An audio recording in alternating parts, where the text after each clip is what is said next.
guys, welcome back to Seasonal Swigs and Sweets. I'm John. And I'm Amber. And today we are trying Tommyknocker Small Patch Harvest Ale. And for dessert, we made Dracula Cookie Fang Gobs, basically. Are they Draculas or are they vampires? They're vampires, and they might look a little normal gummy. Because... Okay, all right. So, so this is the beer for today. It's from Colorado Mountain Town Craft Beer. Wait, or is that? Is that probably what's a the Colorado name? Mountain I'm sorry, Town? no. Tommyknocker is the name of the brewery. I see. It's made in a Colorado Mountain. But which town? Craft Beer. Which one? Is it on the back? I bet it is. Anyway, so here's the label. What do we think of it? Oh, it doesn't say what town. That's not. That's Idaho. Idaho Springs, Colorado. Okay. That's confusing. This label is kind of fun. It's a little grungy, a little weathered looking, I would say. It has some good coloring for pumpkin ale. It has a hiker, or what looks to be a hiker guy. I think that is Mr. Tommyknocker. Tommyknocker, the legend. So you can take a look. Has a really cool cap on it. Oh, does it? Good. I haven't looked at the cap yet.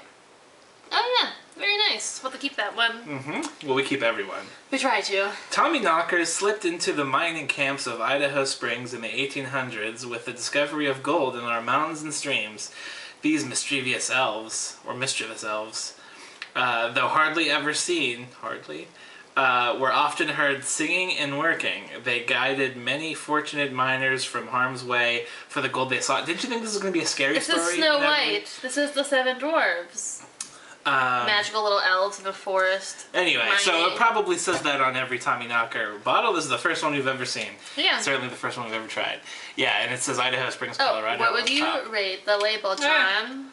Just tell me. Whatever. Just throw out a number. It's a good whatever. Number 85. Oh. Sure, I'll give it a 4 out of 5. Whoa. What do you give it? Giving it like 2.75/3. Okay, so I wanted to use the owl bottle opener because it's more festive, but it's also terribly ineffective. No. We just We'll lost find our it. It antenna. hasn't gone anywhere. We gotta keep it.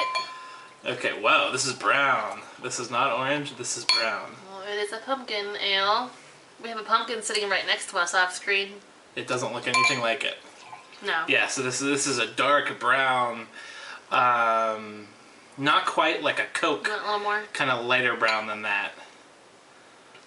No, it's not a Coke color. Well, it's like it has like a little reddish tint. Yeah.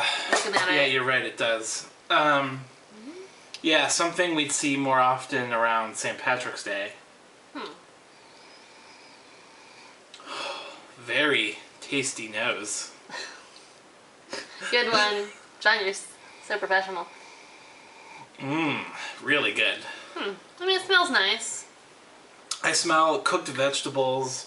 What? Sort of like a ginger snap taste. Smell, I should say. Maybe, so it says, maybe a bit of ginger. It says a festive seasonal ale with pumpkin and a touch of molasses and spices. A touch of molasses. Maybe that's what you're picking up. Smells pretty good, whatever it is. Well, should we try it? Then, yes.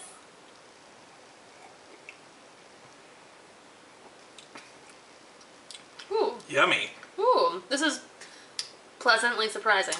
Really? I thought this would be one of those beers where it's like it's a weird beer that I've never heard of, and I was like, oh, it's going to just be not at all. Like crappy. This is pretty tasty. This is sweet and it is smooth. It's a little roasty tasting to me. Do you get that? See, I think it looks more roasted. I think it tastes than a little. It tastes. I do. I think that. I think this is a little reminiscent of the Ines and Gunn beer that we had around St. Patrick's Day. Because that one had it was aged in whiskey barrels. smoky kind of taste. Anyway. If you're expecting pumpkin in this, you're not going to get it. But I don't think that was the point. I mean, I know. I think it tastes pumpkin-y. I don't know. You do? Yeah. I don't. I think it's been a while since we've had a non-pumpkin beer. How long has it been? Well, since Probably been like 3 months. No, since the last time we did one. So. That was pumpkin. Right, so it's been like a week then. No, a non-pumpkin beer. When's the last time you had one that wasn't a pumpkin beer? A couple weeks at least, I guess. I don't drink beer in my off time. It's just kind of, it's just but, this. But my point is, I think this has more pumpkin flavor than you're letting on. Yeah, I think you're desensitized. It's this modern culture with your Snapchats and your iPods and your pumpkin beers. I don't taste pumpkin. I want to. I'm trying real hard, but I don't know. Anyway, it has a really, really smooth body and a real sweet finish. And there's just a tinge of like bitterness that kind of hangs on the back end of the palate after it's gone. I would call this like a wet beer. Like it almost leaves the palate satisfied, I would say. Instead of a dry beer. Yeah, yeah. That's just powdered beer. Mm-hmm. Kidding. Good one. I mean, I can see what you're saying with that because it's not like it leaves you parched. It's like it's not. So you don't taste pumpkin, but do you taste fall? Because I taste fall. I think this tastes very distinct and definitely tastes of a certain time of year. I mean, it's definitely a fall beer. I would say that's a definite. Mm-hmm. I would not drink this in the spring. That's for sure. I think the molasses is a really nice touch. Because that. I feel like gives it a nice color. Yeah, the sweetness and the color is very nice. Yeah, I can taste the sweetness a bit more now. Yeah, I mean this is solid. It's a nice Mm-hmm. beer. It's also very lightly carbonated. You know, it's almost like drinking a Guinness draft, where like after you get through the head, like it's sort of a very flat. It's like a flat beer. It's just kind of like that. It's very easy to drink. Yeah. And I don't think this would be too good with a whole lot of carbonation, so I approve. So for a pumpkin ale, I'm going to give this a 4 out of 5. Wait, no. Addendum. 3.5 out of 5. Not really addendum. For a pumpkin ale for me, I'm giving it a 2.75 because I'm just not feeling the pumpkin-y part as much as I want to.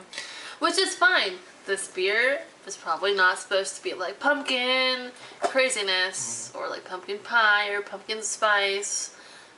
But anyway, it calls itself a festive seasonal ale. And it's festive and it's seasonal. It's absolutely festive. Definitely. So as like a normal, just a beer in general, I like it. I would give it a 4, probably. That seems generous, but I would agree. No, this is pretty I would good. agree. It's very good. It's very good. Yeah. If you can still find it, go ahead and grab it off the shelf. Yeah, if you don't recognize it, don't be afraid of it, because I feel like if I saw this myself on the shelf, I wouldn't go for it. It only has 15 IBUs, so it's real sweet. Basically, we've said that enough. All right. Speaking of sweet, should we move on to the dessert, which is sweet? It is. All right. Okay, and we are back with our little creations here. So we'll zoom in a little. Creations would be a good word. Yeah.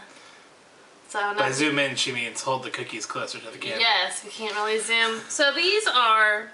Our cameraman's out today. Yeah. So. These are what I would call, I guess, Dracula Fang cookie sandwiches. I would call them gobs. They're not gobs. Gobs aren't gobs cakes.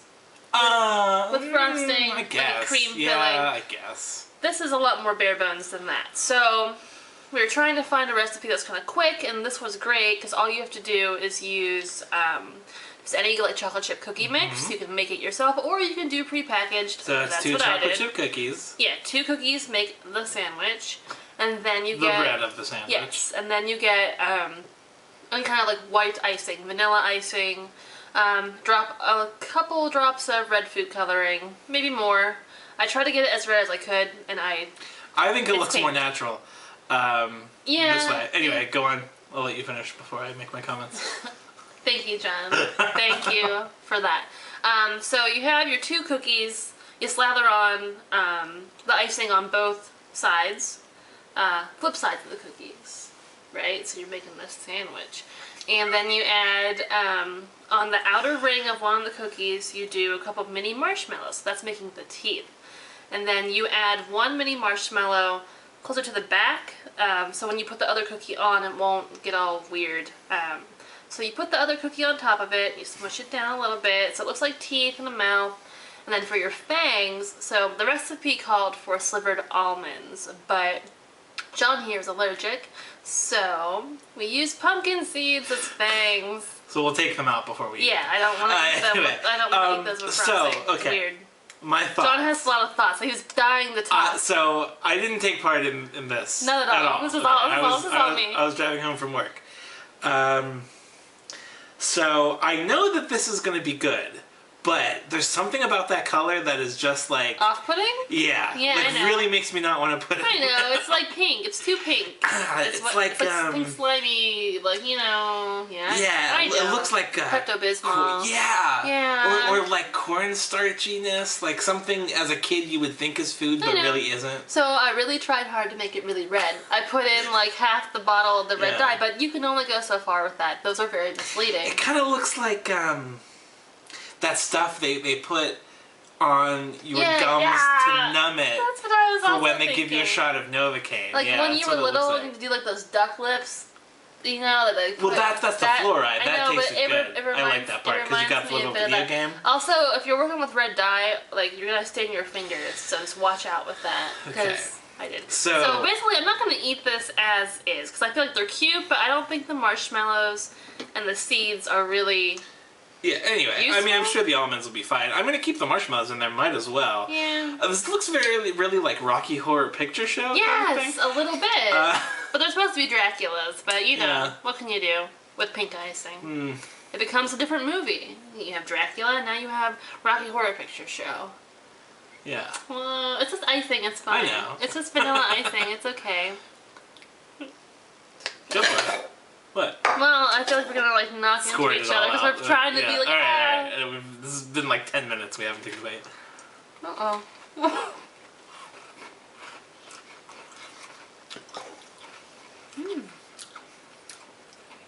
I mean, it is what it is. It's a cookie sandwich. You know? Okay, so this is for kids. Definitely. It's really sweet. Extraordinarily sweet. It's also hard to eat because it just smooshes everywhere. Yeah, maybe if this was in the refrigerator, would have been better. There's something about the marshmallows that are also kind of off-putting. Like I said, here's what I'm thinking on this dessert. I'm thinking that it's more for show. Yeah, okay. Now, we can eat it and be like, this is cool, but let's not lie to ourselves here, okay? These cookies are just so-so. It's a prepackaged box, they're flat, sad.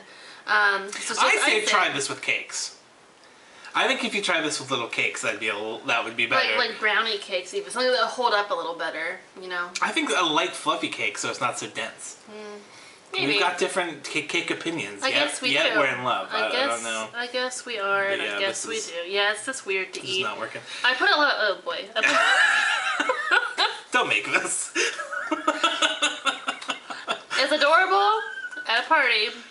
But I think it's more. This is good. This for is show. This is FPI for Pinterest only. No, FPO. Oh no. FPO, definitely. FPO. No, granted. I feel like these could be successful if you just wanted them to be hard enough. You know, like it's like this is okay. I'd also say go with the sugar cookie because the chocolate also doesn't really work. This apparently won some award. For what? Through Nestle, like some kind of like most creative use of cookies recipe. I mean. What about when Andy Dwyer had bologna sandwich with cookies as bread? That sounds awful. That would not win. But yeah, the girl that I got this recipe from, I swear she mentioned something on her blog about this being a winner of something. Now, maybe presentation-wise it looked good, but in theory, as you're like eating it would look great on the back of a roll of Nestle cookie dough. Oh my god, I mean? People would go crazy for it. All the moms would be like, this is the cutest, I'm making this for my son. It's 5th grade Halloween party. Alright, FPO. Yeah. Unfortunate. Cute idea. So, I feel like for myself. You pulled it off very well. I did pull it off. Now, was it worth it? No, but we just didn't want to waste a lot of time tonight, so here we are. So, that's gonna be it for. Well, what is your official rating? Oh, my official rating is. Oh boy, I don't even know what to do with it. Not quite food. Oh, John, that's a little harsh. It's a little hard. My rating is 1 out of 5. What's your rating? Well, I like how it looked. I like appearance-wise, 5 out of 5. I like cookies in general. I like frosting in general. So you would think that putting all these things together would be fantastic, but it's just a little too much. I guess I would probably give it a 1.5. Icing a chocolate chip cookie is just too much. 1.7, right. Especially both sides. I mean, we're not talking just one side. So we might have another video up soon. We might. Of a beer roundup. We might not. If not, we'll see you for the holidays. All right. Bye, guys. Happy Halloween. Happy Halloween.